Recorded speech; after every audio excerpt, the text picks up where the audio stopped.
नमस्कार दोस्तों। भारत ने हाइपरसोनिक टेक्नोलॉजी का सफल परीक्षण किया है और ये हाइपरसोनिक टेक्नोलॉजी क्या है, इससे भारत को क्या लाभ हैं और इसके क्या मायने हैं, हम इसे जानते हैं। भारत ने 7 सितंबर को उड़ीसा के तट से अब्दुल कलाम द्वीप से हाइपरसोनिक स्क्रैमजेट तकनीक का सफल परीक्षण किया है।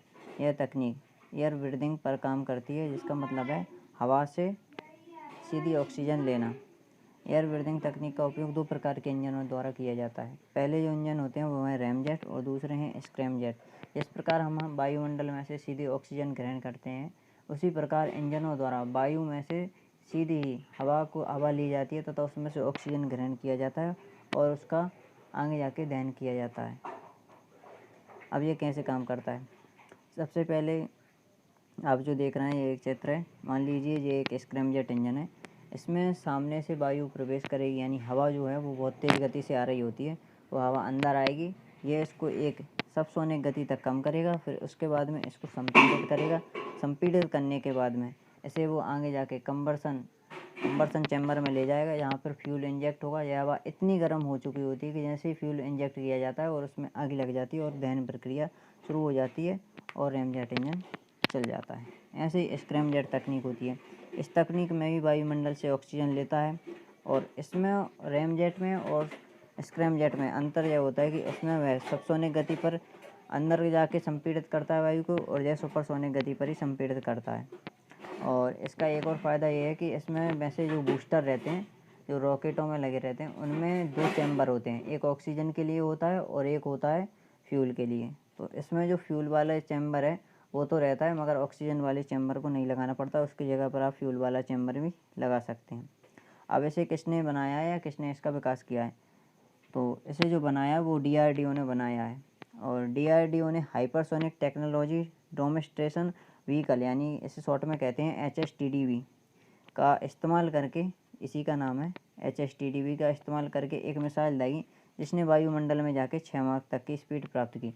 अब इसमें क्या होता है कि इसे जब चलाते हैं तो इसे ऊपर ले जाना पड़ता है, थोड़ी एक निश्चित ऊंचाई तक ले जाना पड़ता है और एक निश्चित गति पर ही इंजन चालू होते हैं। तो इसके लिए जो ऊपर ले जाने के लिए बूस्टर का प्रयोग किया था वो अग्निवन के बूस्टर का प्रयोग किया था, जो कि इसे 30 किलोमीटर तक की ऊंचाई पर ले गया था और जहाँ पर इसने सुपरसोनिक गति को प्राप्त कर लिया था। और सुपरसोनिक गति को प्राप्त करने के बाद में बूस्टर को अलग कर दिया गया था और फिर वहाँ से इसके स्क्रैमजेट इंजन को चालू कर दिया गया था, जिससे इसके अंदर वायु आई। वायु को सुपरसोनिक स्पीड में ही संपीड़ित किया गया और आगे जाके इसका दहन किया गया और यह इंजन चलाया गया। इस इंजन के चलाने का मकसद यह था कि अभी हमने इसके कंट्रोल यूनिट को चेक किया है और यह इंजन प्रॉपर वर्क कर रहा है या नहीं कर रहा है, यह चेक किया है। यह इंजन 20 सेकंड तक उड़ाया गया है और इसने 1 सेकंड में 2 किलोमीटर की गति तय की है।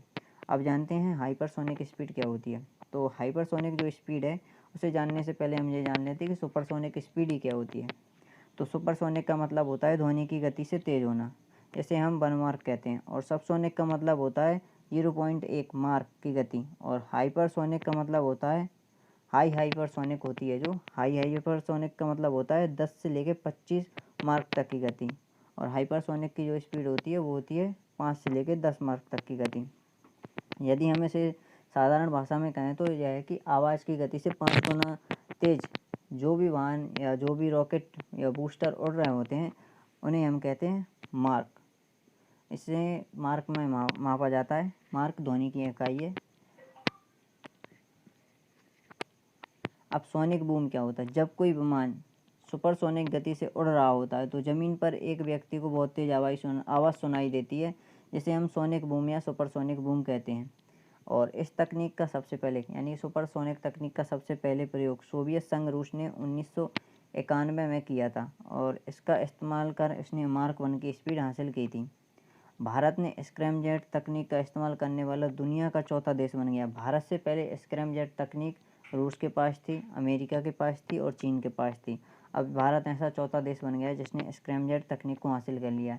ये स्क्रैमजेट जो तकनीक है, ये इस तकनीक को विकसित करना बहुत कठिन कार्य होता है, क्योंकि आप एक बहुत तेज़ स्पीड पर उड़ रहे होते हैं, वहाँ पर बहुत ज़्यादा दबाव होता है वायु का, वातावरण भी बहुत अलग होता है और आपके पास आप जो मटेरियल यूज़ करते हैं वो ऐसा होना चाहिए कि वो उस वातावरण को सह सकें।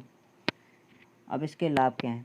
हाइपरसोनिक मिसाइल क्रूज और बैलिस्टिक दोनों प्रकार के फीचर होते हैं।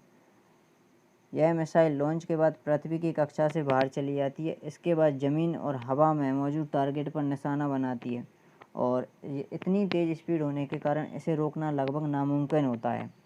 साथ ही इसकी स्पीड की वजह से इसको रडार पकड़ नहीं पाती। जब तक रडार पकड़ते हैं जब तक तो पता चलता है ये मिसाइल निकल ही गई, तो इन्हें रोकना तो असंभव है। और रक्षा अनुसंधान एवं विकास संगठन DRDO की स्थापना 1958 में हुई थी और इसका मुख्यालय दिल्ली में है और वर्तमान में इसके जो अध्यक्ष हैं वो हैं जी सतीश रेड्डी और ध्येय वाक्य इसका बलश्च मूलम विज्ञानम। इसका अर्थ होता है शक्ति का आधार विज्ञान ही है। देखने के लिए धन्यवाद। अधिक से अधिक शेयर करें और चैनल को सब्सक्राइब करें। धन्यवाद।